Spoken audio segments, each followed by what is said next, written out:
اس میں ایک مغالطے ہم ایک دوسرے کو دیتے رہتے ہیں اور ان مغالطوں کی وجہ سے لڑتے رہتے ہیں. اب اسد عمر نے کہہ دیا کہ ہم ان کو پیسے کیوں دیں گے, ہم پیسہ خود خرچ کریں گے, کمپنی بنا دی. وہ کہتے ہیں ایسٹ انڈیا کمپنی ہے, یہ آ کے انہیں کہ یہ پیسے لینا چاہتے ہیں, پیسے خرچ کرنا چاہتے ہیں, وفاق کے پیسوں کو ہم مس یوز نہیں ہونے دیں گے. مس یوز تو میں کہہ رہا ہوں, وہ کہتے ہیں وفاق کے پیسوں میں کوئی عیاشی نہیں کرنے دیں گے, جنگ پتہ نہیں جا کر نہیں کرنے دیں گے. یہ جھگڑا جو ہے جو 18ویں ترمیم کے بعد ایک طرح سا معاملہ ثبوت ہونے چاہیے تھے, اس نے مزید کمپلیکیٹڈ. اچھا میر صاحب, آپ کیسے دیکھتے ہیں کہ جو وفاق کی جانب سے الزامات ہیں, جیسا کہ آپ نے بتایا کہ وہ کہتے ہیں عیاشی پہ لگا دیتے ہیں یا کہ بندر بانٹ جسے کہہ لیں کہ آپس میں بانٹ بونٹ لیتے ہیں, آپ کیا دیکھتے ہیں کہ یہ کیا وجہ ہے کہ کتنے حد تک یہ درست ہیں الزامات جو وفاق لگاتا ہے سندھ والوں پر؟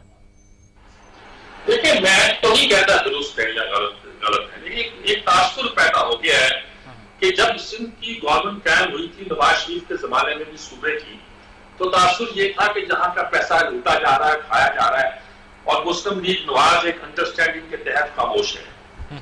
زرداری صاحب کے بارے میں بڑی کہانیاں تھی, پھر فریال آئی سامنے تو یہ بھی بڑی کہانیاں تھی. کورٹ نے ایک بار یہ ریمارکس کیے کہ ساتھ جب تو ڈائن بھی چھوڑ دیتی ہے وغیرہ وغیرہ, اس طرح کی کمنٹس بھی آئے. پتہ نہیں 7 ارب روپیہ اگر لاڑکانہ میں لگا ہوتا تو لاڑکانہ کی حالت بدل گئی ہوتی. ہمارا کوئی سسٹم اچھا نہیں ہے, پیسے خرچ ہوتے ہیں, اس کی جوابدہی کون کرے گا, کیسے کرے گا, اس کا آڈٹ کیسے ہوگا. ہم نے اس میں اتنی کنفیوژن رکھی ہے کہ لوٹ پاٹ کا مذاق غلط رہتا ہے. پھر یہ بات بھی ہے کہ طے تو یہ ہے آئین کے تحت کہ صوبے اپنے جو مالی اختیارات ہیں وہ ضلعوں کو منتقل کر دیں گے, بلدیاتی اداروں کو منتقل کر دیں گے. ہمارے یہاں بلدیاتی ادارے نہیں ہیں, KMC والے روکتے ہیں, کراچی والے, کہ ہمارے حصے کا پیسہ ہمیں دیا نہیں جاتا, اور کراچی جو ایک طرح کا اجڑ چکا ہے, گندگی کے ڈھیر لگے ہوئے ہیں, جگہ جگہ سڑکیں ٹوٹی ہوئی ہیں, بارش آ جائے تو پورا شہر ڈوب جاتا ہے. ایسی ساری باتیں کہتے ہیں, اور سندھ کی حکومت کہتی ہے ہم نے جو پیسے دیے فلاں کو دیے, فلاں کو دیے, کہاں گئے. اچھا یہ اتنی بڑی کنفیوژن پیدا ہو گئی ہے کہ کہاں لوٹ مار ہوتی ہے, لوگ بیرونی پر جان پاتے ہیں. MKM پر بھی الزام ہے, سندھ کی حکومت پہ صاحب کہا جائے تو پیپلز پارٹی پر الزام ہے. یہ کہا جاتا ہے اب PTI کی گورنمنٹ آئی ہے تو اپنے رلت کر رہی ہے. تو ان باتوں نے ساری پارٹیوں کو لڑا کے رکھ دیا ہے اور کسی کو کچھ ملتا نہیں ہے. اب وہ وفاق نے حکومت نے بنا کے دیے ان کو گرین لائن جسے کہتے ہیں, ایک لمبا رستہ, فلائی اوور, یہ وہ, اب کہنا شروع کر دیا وہ انہوں نے بنائی غلط ہے, اس سے تو شہر کا پانی باہر نہیں جاتا. اور صوبائی ایکسپرٹ سے اگر پوچھا ہوتا تو وہ صحیح رائے دیتے. اگر صوبائی ایکسپرٹ سے مگر بات تو افسوس کی یہ ہے نا کہ اس تمام لڑائی میں عوام کا نقصان ہو رہا ہے, وہاں کے رہائشیوں کا نقصان ہو رہا ہے. یہ بھی تو یہ میں کہہ رہا ہوں کہ اگر صوبائی حکومت سے پوچھا ہوتا تو آج گرین لائن بنی نہ ہوتی. اور وہاں کے ایکسپرٹ کون سے ہیں, بڑے اچھے آرکیٹیکٹ بھی ہیں, ٹاؤن پلانر بھی ہیں جو وہاں موجود ہیں. لیکن عام طور پر جو لوگ برسرے کار آتے ہیں جن سے کام لیا جاتا ہے اور جو پارٹیوں میں آگے آگے آتے ہیں, ان میں شاید کسی کی ریپوٹیشن اچھی نہ ہو. منیر صاحب اسی پر گفتگو کرنے کے لیے ہمیں جوائن کیا ہے, ہمارے ساتھ ٹیلیفون لائن پر موجود ہیں احسن ضیاء صاحب جو کہ تجزیہ کار بھی ہیں اور سینئر صحافی بھی ہیں, ہمارے ساتھ لائن پر موجود ہیں. جی آواز نہیں آ رہی. احسن ضیاء صاحب نے ہمیں جوائن کیا جی. احسن ضیاء صاحب ماشاءاللہ ان سے بات کرتے ہیں. السلام علیکم احسن ضیاء صاحب. وعلیکم السلام. میں اصل میں اپنے دفتر میں ایک ایسی جگہ پہ بیٹھا ہوں جہاں آواز صاحب نے مجھے آتی ہے, اس لیے کنفیوژن ہو رہی ہے. میں پوچھنا چاہتا ہوں کہ یہ جو کراچی اور یہ سندھ کا اور وفاق کی لڑائی ہے, وہ کہتے ہیں پیسے دو, یہ کہتے ہیں پیسے کھا جاتے ہیں, وہ کہتے ہیں ہمیں دیے نہیں, ہم کہتے ہیں ضرورت سے زیادہ دیے, وہ کہتے ہیں پیسے ایلوکیٹ تو ان کاموں پہ ہوتے ہیں جن کاموں کے لیے وفاق کی منصوبہ بندی کا ادارہ یہ محسوس کرے کہ اس کے کوئی اس وقت اس کی ضرورت ہے, تعلیم پہ ہے, صحت پہ ہے, پانی پہ ہے, کس چیز پہ ضرورت ہے. اس لحاظ سے ہم نے سندھ کو میکسیمم دیا ہے, کام دیا ہے اور کام دیں گے, لیکن خرچ ہم خود کریں گے. اس کے لیے ہم نے ادارہ بنا دیا ہے. سندھ کہتا ہے ہم پیسے خود خرچ کریں گے. جو کہتے ہیں پیسے خرچ کرتے ہیں تو کھا جاتے ہیں, اور کھا جانے کا رزلٹ ہے کہ وہ سرے محل بنا لیتے ہیں وغیرہ وغیرہ. اس طرح کیا لگتا ہے آپ کو یہ لڑائی کیا سیاسی ہے یا سب کچھ مفادات کی لڑائی ہے؟ دیکھیں ایک بات ہے کہ سیاسی جماعتوں کی جو مفادات کی بھی لڑائی ہوتی ہے, تو اس وقت پاکستان تحریک انصاف کی جو گورنمنٹ ہے سینٹر کے اندر اور پاکستان پیپلز پارٹی کی سندھ میں گورنمنٹ ہے, ان کا ایک ظاہری بات ہے سیاسی لڑائی تو موجود ہے, لیکن کچھ چیزیں بہت بڑے حقائق ہیں. اگر میں سندھ گورنمنٹ کے حوالے سے بات کروں, ان کا پوائنٹ آف ویو یا ان کا جو مطالبہ ہے اس کا جواب تو اپنی جگہ پر کہ ڈیفینیٹلی 18th امینڈمنٹ کے بعد صوبوں کو بہت سارے اختیارات مل چکے ہیں, اور اس کی وجہ سے ان کو جو فنڈز میں ملنے چاہیے ابھی تک اس سے کوئی طرح عمل درآمد نہیں ہو رہا. آپ کو یاد ہوگا کہ چند روز پہلے کورٹ نے بھی اس کا نوٹس لیا تھا اور یہ بات کی تھی کہ جب بہت سارے ایشوز کے اندر جو صوبوں کو اختیارات ہیں تو وفاقی حکومت ان کو وہ اختیارات کیوں نہیں دیتی. جہاں تک وفاق کا تعلق ہے تو ان کے اس ایلیگیشن میں یا اس بات میں بھی بڑا وزن ہے. آپ میر صاحب خود جانتے ہیں کہ ماضی کے اندر سندھ کے اندر کیا کچھ نہیں ہوا. لوگ پیاس سے بھی مرے ہیں, لوگ یہاں بھوک سے بھی مرے ہیں, اور لوگ ایسے حالات میں مرے ہیں کہ مجھے اچھی طرح یاد ہے کہ بلاول بھٹو صاحب ایک ہاسپٹل کے لیے وہاں بلائے گئے تو وہاں خواتین جو باہر ان کی پیدائش بچے کی ہو گئی, اور ایک تو یہ ہے کہ ڈیتھ بھی ہو گئی. تو صورتحال یہاں وہاں پر یہ نا سوال کیا جاتا ہے کہ وہاں کا جب غریب آدمی لاڑکانہ کے اندر جسے روٹی نہیں مل رہی, جسے بھوک جو ہے وہ ستا رہی ہے, تو وہاں کہا جاتا ہے کہ آپ نعرہ تو لگاتے ہیں بھٹو آج بھی زندہ ہے, لیکن یہاں کا جو ہاری ہے اس کا کیا حال ہے. تو سندھ کے اندر کرپشن کی داستانیں جو ہیں وہ بھی کم نہیں ہیں. ہم نے یہاں دیکھا کہ وہ لوگ بھی پکڑے گئے کہ نیب کے اندر جب ان کے نوٹ گننے شروع کیے گئے, وہ جو جن اداروں نے پکڑا تو مشینیں تھک گئیں, لیکن وہ نوٹ جو تھے وہ اتنے زیادہ تھے کہ وہ گنے نہیں جا رہے تھے. تو یہ جو بات ہے کہ جو فنڈ دیے جاتے ہیں وہ کھا لیے جاتے ہیں, اس میں میرا خیال ہے کہ کوئی دو رائے نہیں. سندھ کے اندر جو کرپشن کی انتہا ہے بہت زیادہ ہے, لیکن اس کے باوجود میں یہ سمجھتا ہوں کہ بلاول بھٹو صاحب جب سے آئے ہیں, پاکستان پیپلز پارٹی کی لیڈرشپ انہوں نے سنبھالی ہے, تو ڈیفینیٹلی وہ جو ماضی کا جو سچویشن تھی اس سے ہٹ کے کچھ چیزیں بہتر ہوئی ہیں. وہ ایک اچھی نوجوان قیادت ہے, ان کے اندر ایک جذبہ بھی ہے, اور ڈیفینیٹلی ایک برگد کا درخت ہے جس کے نیچے جب تک وہ اسے نیچے باہر نہیں نکلیں گے وہ اس طرح رول تو پلے نہیں کر سکیں گے. لیکن بہت سارے ایشوز پر ہم نے دیکھا کہ بلاول بھٹو نے اسٹینڈ بھی لیا. اب وفاق جو ہے جو صورتحال ہے اس کے اندر ان کا اپنا ایک موقف ہے, لیکن میں سمجھتا ہوں کہ فنڈ تو جو ہے ان کی ڈیمانڈ ہے وہ تو انہیں ملنے چاہیے. اگر فیڈرل گورنمنٹ کو یہ محسوس ہوتا ہے کہ یہ کرپشن ہو رہی ہے, وہاں پیسہ کھایا جا رہا ہے, تو بے شمار ادارے آپ کے پاس ہیں, آپ کے پاس نیب موجود ہے, آپ کے پاس دیگر ادارے موجود ہیں, FIA موجود ہے, تو تحقیقات کرائیں. اگر کرپشن ہے تو اس کو پکڑیں. لیکن اب دیکھیں وفاقی گورنمنٹ کا بھی ایک مسئلہ ہے, یہ ہر شخص سے کہتے ہیں کہ جناب اس نے کرپشن کی ہے. اگر آپ بات کریں میاں نواز شریف صاحب کے حوالے سے تو یہ کہتے تھے کہ جناب پاناما اسکینڈل آپ لے لیں, ان کی گورنمنٹ اس میں چلی گئی اور کہا گیا کہ بدترین جو کرپشن ہے وہ نواز شریف اور زرداری صاحب نے کی. چلے ہم ان کے اس موقف کو مان بھی لیں تو 2.5-3 سال کا عرصہ ان کو بھی گزر چکا ہے. آج تک انہوں نے کوئی ریکوری کی. جن لوگوں پہ الزامات لگائے ان کی جماعتوں کے 2nd ٹیئر اور 3rd ٹیئر کے لوگ بھی اس وقت آزاد ہیں, باہر ہیں, اور کرپشن کے اوپر جو ان کا ریٹورک تھا, جو ان کا بیانیہ تھا, وہ بری طرح ناکام ہوا ہے کہ یہ کچھ ریکور کر سکتے ہیں. تو میں سمجھتا ہوں کہ یہ جیسے ہی جب آتا ہے بجٹ تو یہ بات چیت تو ہوتی ہے, لیکن جو اس کا مسئلہ یہ آ جاتا ہے کہ پھر اس کو سیاست کا رنگ دے دیا جاتا ہے. جی مستر یہ بالکل ٹھیک ہے آپ کی. اس کا حل کیا ہے, علاج کیا ہے؟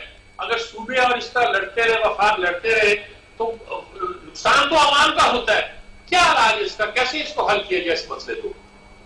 آپ بالکل ٹھیک کہہ رہے ہیں. جب یہ لڑائی ہوتی رہے گی تو جو ہے عوام کے مسائل تو حل نہیں ہوں گے. عوام کے مسائل صرف اس جگہ سے اس بات سے ہی نہیں آتے, وہ عوام کے ساتھ تو ملک کی سیاسی جماعتیں ہوں یا کوئی اور نظام, عوام تو میرا نہیں خیال کہ اس پورے نظام میں کہیں میٹر کر رہے ہیں. عوام تو صرف سفر کر رہے ہیں. اب یہ ہے کہ ان کو مل بیٹھ کے اس کا فیصلہ کرنا چاہیے. اگر عوام کے ساتھ یہ جو ہے سیریس ہے, کوئی مخلص ہے, لیکن مجھے نہیں لگتا میر صاحب کہ ہماری چاہے وہ پاکستان تحریک انصاف کی گورنمنٹ یا کوئی بھی سیٹ اپ ہو, اس ملک کے اندر جو آپ کے پاس اقتدار اور اختیار اور ذرائع کے جتنے بھی سوتے ہیں اس پر ایک خاص طبقہ جو بڑا قلیل طبقہ ہے, روسا کا جو طبقہ ہے, یا میں اسے کہوں گا اہل اقتدار و اختیار ہے, ان کا قبضہ ہے, اور تمام کے تمام آپ کے فنڈ اور یہ تمام چیزیں انہی کی ذاتوں پہ لگ جاتے ہیں. آپ عوام جتنے بھی ٹیکسز دیتے ہیں, عوام کی تو یہ حالت ہے. اچھا یہ ان کو فنڈ آپ دے بھی دیں تو ٹیکسز کا ایک جیسا جابرانہ نظام اس ملک میں ہے کہ ان ڈائریکٹ ٹیکس کی شکل میں پاکستان کی عوام جو ہے میر صاحب 40 قسم کے ٹیکس دیتی ہے, اور یہ سب سے بڑا جھوٹ ہے کہ پاکستان کی عوام ٹیکس نہیں دیتی. پاکستان کی عوام ہی تو ٹیکس دیتی ہے. آپ دیکھیں, آپ نے جوتے کا تسمہ خریدنا ہو یا کسی بچے کا پیمپر یا دودھ کی بوتل خریدنی ہو, ہر چیز پر ملٹیپل ٹیکسز ہے. عوام تو پے کر رہی ہے. پرابلم کیا ہے؟ پرابلم یہ ہے کہ اس ملک کی جو الیٹ ہے پاکستان کے, جو وہ لوگ جو آپ کی اسمبلیوں میں بیٹھے ہوئے ہیں, جو اقتدار میں بیٹھے ہوئے ہیں, آپ کی جو بیوروکریسی ہے, اور اس طرح جو یہ لوگ ہیں یہ ٹیکسز نہیں پے کر رہے, اور اس کا جو سارا کا سارا برڈن آلریڈی عوام پر آ رہا ہے. تو عوام کی تو ویسے ہی جان کھا لی ہے. اب فیڈرل گورنمنٹ کی بات ہے کہ عوام کی ہم کریں, تو دیکھیں پچھلے بجٹ سے اس بجٹ تک آپ نے اتنے مہینے کی بجٹ لے آئے, عوام کے ساتھ یہ کون سے مخلص ہے؟ عوام کو تو ریلیف پاکستان میں مل ہی نہیں رہا. اگر آپ ان کو فنڈ دے بھی دیں گے, فنڈ وہاں پر آپ کی ان کی بھی ٹھیک ہے کہ وہ کھائے پیے جائیں گے, عوام تک تو پہنچی نہیں ہے چیزیں. بالکل ٹھیک آپ نے سنایا جی. اعظم شاہ صاحب, بہت آپ کا شکریہ کہ آپ نے ہمارا ساتھ دیا اور اس معاملے پر بڑی تفصیل کے ساتھ گفتگو کی, رائے دی. اصل میں آج یہ ایسا مسئلہ ہے جس پر لگتا ہے کہ پاکستان کی جو اکائیاں ہیں وہ آپس میں الجھی ہوئی ہیں, یہ سیاسی پارٹیاں آپس میں الجھی ہوئی ہیں, ہر کوئی اپنے مفادات کی جنگ لڑ رہا ہے, بول رہا ہے. بہت شکریہ آپ کا. اچھا اپنے جواد صاحب دیکھیں, ساری بات آپ نے سنی اور آپ نے دیکھا, یہ لڑائیاں مفادات کی لڑائیاں ہیں یا سچی تصوری لڑائیاں ہیں, یہ فیصلہ تو ہم بعد میں کریں گے, لیکن نقصان اس میں عوام کا ہو رہا ہے. اور وہ کہتے ہیں, وفاق کہتا ہے کہ ہم نے ان کے جزیرے کو ایک نیا شہر بنانے کا فیصلہ کیا تھا, یہ 1 سال سے این او سی دے رہے. وہ کہتے ہیں ہماری زمین ہے, ہم آپ کو این او سی کیوں دیں؟ اور زمین تو این او سی لے کے وہ گھر تو نہیں لے جائیں گے, زمین تو صوبے کا حصہ رہے گی اور صوبے یہ بہت کمپلیکیٹڈ بات ہے. اچھا میر صاحب, اسی کے ساتھ ایک اور پوائنٹ بھی جڑا ہوا ہے نا کہ جہاں پر کوئی ترقی ہو رہی ہے, کسی میں کچھ گروتھ ہو رہی ہے کسی چیز میں, حکومت اس کا کریڈٹ تو لے لیتی ہے, ویسے ذمہ داری لینے کے لیے تیار نہیں ہے, گزشتہ حکومتوں پہ ڈال دیا جاتا ہے ملبہ. آخر کب تک یہ سلسلہ چلتا رہے گا؟ ہاں یہ ایک عجیب بادشاہ ہے جی کہ انہوں نے کہا کہ ریلوے کا حادثہ ہوا ہے, انہوں نے کہا یہ سابقہ حکومتوں میں پیسے خرچ نہیں کیے, انہوں نے وہ لاہور کی اورنج لائن پہ لگا دیے اور اس لیے یہ حادثہ ہو گیا. یہ تو بازار فضول بات ہے, یہ کوئی دلیل تھوڑی ہے کہ ہر بات کو آپ سابق حکومت پہ لگاتے رہے. وہ جو ترجمان بولتے ہیں وہ ان کے شان شان نہیں ہے, یعنی کہ یہ وفاقی وزیر جو کہ اس طرح کے حکومت کے ترجمان ہو, ان کو اس طرح کی دلائل نہیں دینا چاہیے, یہ زبان استعمال نہیں کرنی چاہیے کہ چھوارے نکاح اور پتہ نہیں کیا کیا لفظ استعمال کرتے رہتے ہیں. اس طرح تو ملک کی فضا بہت خراب ہوگی اور بڑے منہ پھاڑ کے بولنے والے اپوزیشن کے پاس بھی ہے, وہ کو اگر لانچ کر دیا جائے تو میرا خیال ہے فضا اور خراب ہو جائے. صحیح, ہمیں بریک پر جانا جی, بریک سے لوٹ کر آتے ہیں, گفتگو آخر لے کر چلتے ہیں ایک مختصر سے وقفے کے بعد. جی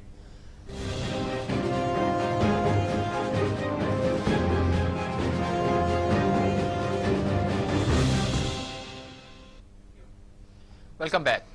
میر صاحب, اسلامو فوبیا ہے, سب سے پہلے تو میں یہ کہنا چاہوں گا کہ بلکہ جو کینیڈا میں یہ تیسرا واقعہ ہوا ہے, اس سے پہلے اگر نیوزی لینڈ کی صورتحال دیکھ لیں تو وہاں پر بھی جب اٹیک کیا گیا تو 50 سے زائد لوگ ہیں وہ جان سے چلے گئے تھے.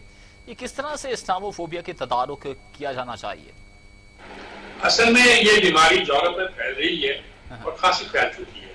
اس سے سمجھ آتا ہے کہ جب یہودیوں کے خلاف یورپ میں اس طرح کی سازش کی گئی ہوگی, جب ہٹلر نے یہ فضا پیدا کی ہوگی, تو یورپ لوگوں کا اندر کا تعصب کیسے بولا ہوگا. ویسے تو یہودیوں کے خلاف پہلی بات تو ہمارے شیکسپیئر انگریز اگر اسٹارٹ کرے تو شیکسپیئر سے کرے, جنہوں نے سب سے پہلے یعنی کہ یہودیوں کے خلاف ایک طرح کی کمپین بنائی, سرکمفائز جیو اور پتہ نہیں کیا کے لفظ استعمال کیے, اور ایک پوری ہسٹری ہے یورپ کی جو یہودیوں کے خلاف پوری کہانی کرتی ہے. لیکن اب مسلمانوں کا تو ان سے کیا تعلق ہے, سوائے اس کے کہ اسپین میں ان کا انکاؤنٹر ہوا, سوائے اس کے کہ سلطنت عثمانیہ نے ان کو چیلنج کیا, سوائے اس کے کہ وہ ایک صلیبی کمپلیکس میں, کروسیڈ کمپلیکس, میرے استاد ڈاکٹر جی ایچ چودھری نے کہا تھا اور ٹائم بھی کے ساتھ ایک پوری اس پہ بحث کی تھی, وہی ہے تو اور کیا ہے. ایک کمپلیکس ہے جو لوگوں میں پایا جاتا ہے اور مسلمانوں کے خلاف ایک طرح کی نفرت کی فضا پیدا کرتے ہیں.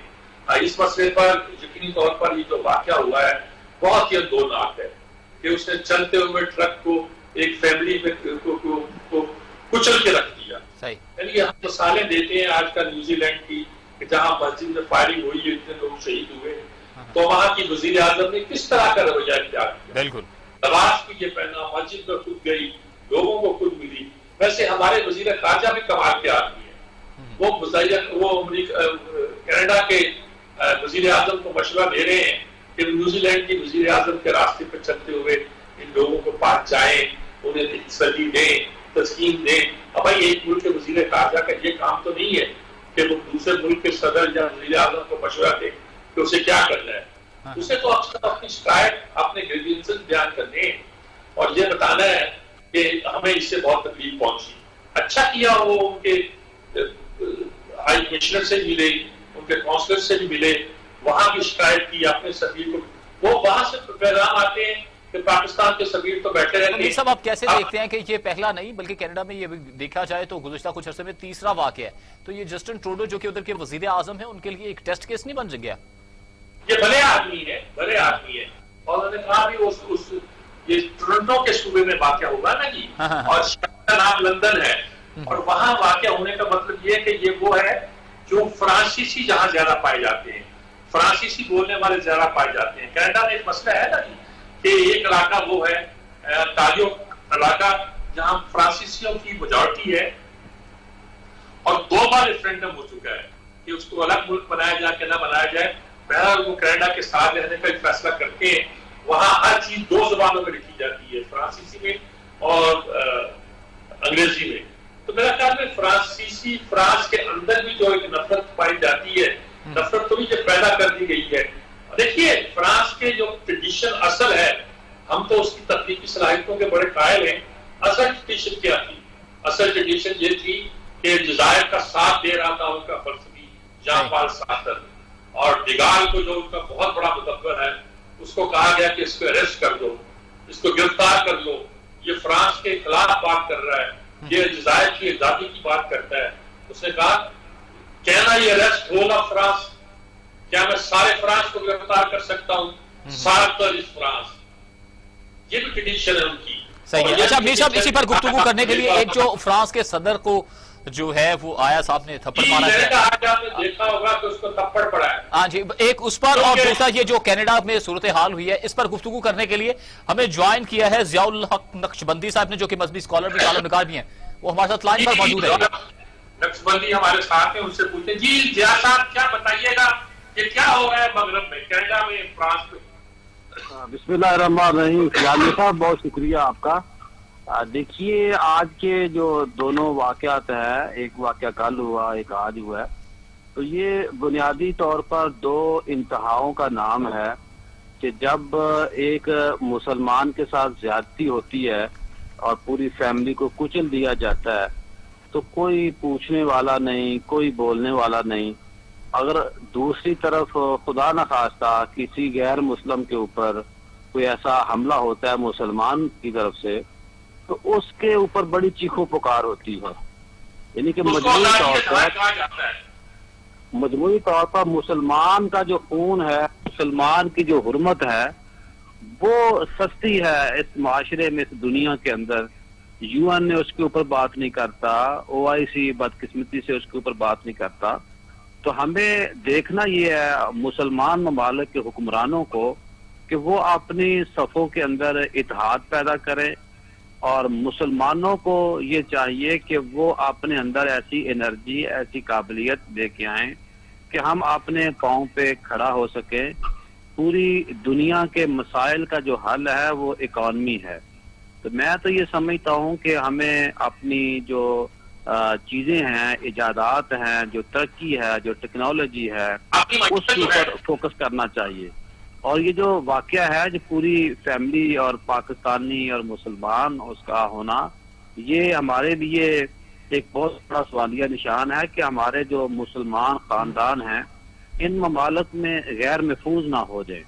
ہم ان کے ساتھ کھڑے ہیں اور پوری دنیا کو ہم یہ بتانا چاہتے ہیں, اور حکمرانوں کے ذریعے بھی اور اپنے عوام کے جذبات بھی پوری دنیا تک پہنچانا چاہتے ہیں کہ یہ اس پہ ایک فیملی پریشان نہیں ہوئی, پوری پاکستانی قوم. اور اگر خدا نخواستہ کوئی ایسا واقعہ دوبارہ پیش آیا تو اس کے اوپر بھی کوئی ری ایکشن آ سکتا ہے. اس لیے جو وہاں کے سربراہان ہیں, جو حکمران ہیں, ان کو اس واقعہ کے خلاف سخت نوٹس لینا چاہیے تاکہ دوبارہ نہ کسی مسلمان کو کسی طرح قتل کیا جائے اور نہ ہی کسی غیر مسلم کو مسلمان قتل کرے.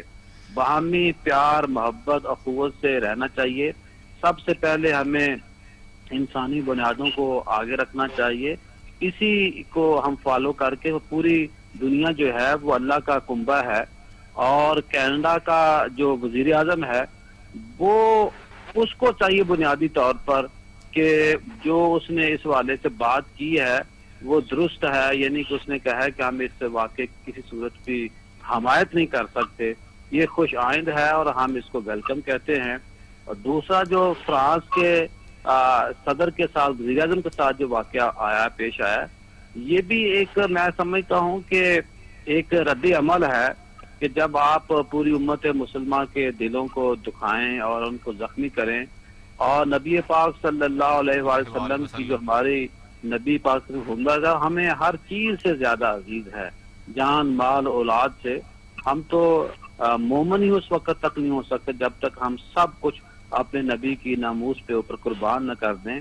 اور نبی کی ناموس کی جب میں بات کر رہا ہوں تو یہ 1,24,000 پیغمبر اس میں شامل ہیں، 295 سی اور ناموس رسالت کی یا انبیاء کی ناموس کی جب بات کرتے ہیں تو اللہ کے آخری نبی کی نہیں، 1,24,000 کم و بیش انبیاء کی ہم بات کرتے ہیں، اور اس میں حضرت عیسیٰ علیہ السلام کی ذات مقدسہ بھی ہے، ہم ان کی عظمت کو بھی سلام کرتے ہیں۔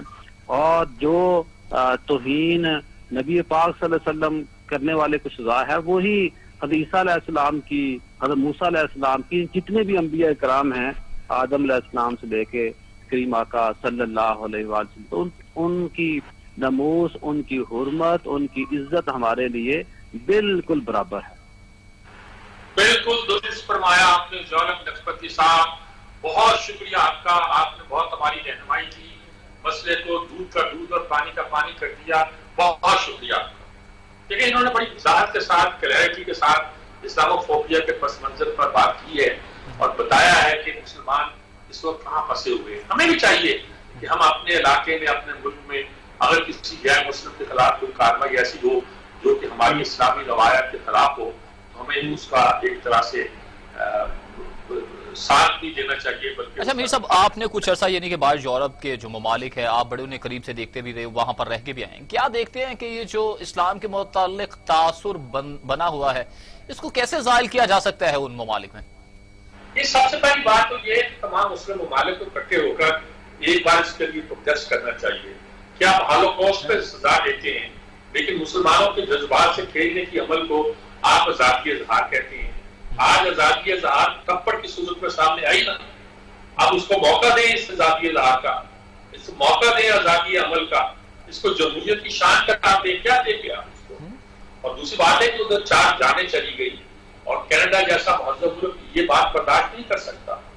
یہ خاص طور پر اس کا وہ صوبہ انٹاریو جہاں فرانسیسی لوگوں کی ایک میجورٹی ہے، وہاں بہت شہریت دی گئی ہے مسلمانوں کو اور خاص طور پر برے صغیر کے لوگوں کو، ان کے ساتھ آپ یہ سلوک کر رہے ہیں۔ صحیح۔ اچھا میر صاحب، مجھے بالکل مختصر سا، وقت بڑا شارٹس ہے، آخری یعنی کہ ایک سٹوری ہے اس پر آپ کا مختصر سا پوائنٹ آف ویو لینا ہے۔ ڈیر کی ابتدائی جو تحقیقاتی رپورٹ ہے وہ سامنے آ گئی، منظر عام پر لے آئے ہیں جی، کیا کہتے ہیں اس حوالے سے؟ کچھ ہوگا بھی کہ نہیں؟ یہ تو کہہ دیا گیا ہے کہ جو اس کے ذمہ دار ہیں انہیں نشانہ بنایا جائے گا، انہیں قانون کے کٹہرے میں لا جائے گا، عبرت کا نشان۔ کیا دیکھتے ہیں کچھ ایسا ہونے والا ہے کہ یا کہ نہیں؟ دیکھیں وہ اس میں رپورٹ میں یہ بات ہے کہ پٹری کو کرنے کے لیے جو قابلے وغیرہ کسے جاتے ہیں اس کی بجائے اس کو ویلڈ کیا گیا تھا، کر کے اس کو روکا گیا تھا۔ اب ٹیکنیکلی یہ بات آئے گی کہ وہاں ویلڈنگ ہو سکتی ہے کہ نہیں ہو سکتی ہے، کیا یہ ایسے ہی لگا دیا تھا، ایک طرح کا آدھی بندوبست کر دیا گیا تھا اور وہ ویلڈ ٹوٹ گیا اور پٹری کھل گئی، اور پٹری کھلنے کے بعد جو کچھ ہوا اس کو آپ کیا کہیں؟ گاڑی دوسرے پٹری پر گری، وہاں سے ٹرین آ گئی، اب کچھ نہیں کہا جا سکتا۔ آپ کہتے ہیں کہ پرانوں نے کیا تھا، اب آپ کہتے ہیں جی کہ ML1 بنے گی چین جب پیسے نہیں دے رہا 3 سال سے آپ 3 سال سے آپ نقرے کر رہے ہیں کہ ہم نے 9 ارب کا منصوبہ جو ہے 6 ارب کا بنا لیا ہے، آپ نے 180 کلومیٹر کی لائن اس سے کاٹ دی۔ میر صاحب، کسی مزدور کی نوکری لے لی جائے گی یا وزیر صاحب استعفیٰ دے رہے ہیں یا کہ بس اسی طرح سے ٹامک تو یا مار کر وقتی طور پر بیانات دے کر بس معاملات کو ٹھنڈا کر دیا جائے گا؟ کچھ نہیں ہونا، کچھ نہیں ہونا، کچھ نہیں ہونا۔ اور اس ڈرو سے جب اللہ جو ہے اس کا عذاب نازل ہو، اس کا قہر نازل ہو، اللہ ہماری حفاظت کرے، یہی میں کہہ سکتا ہوں۔ میر صاحب کلوزنگ ریمارکس آپ سے لینا چاہوں گا جی کلوزنگ ریمارکس آپ سے لینا چاہوں گا۔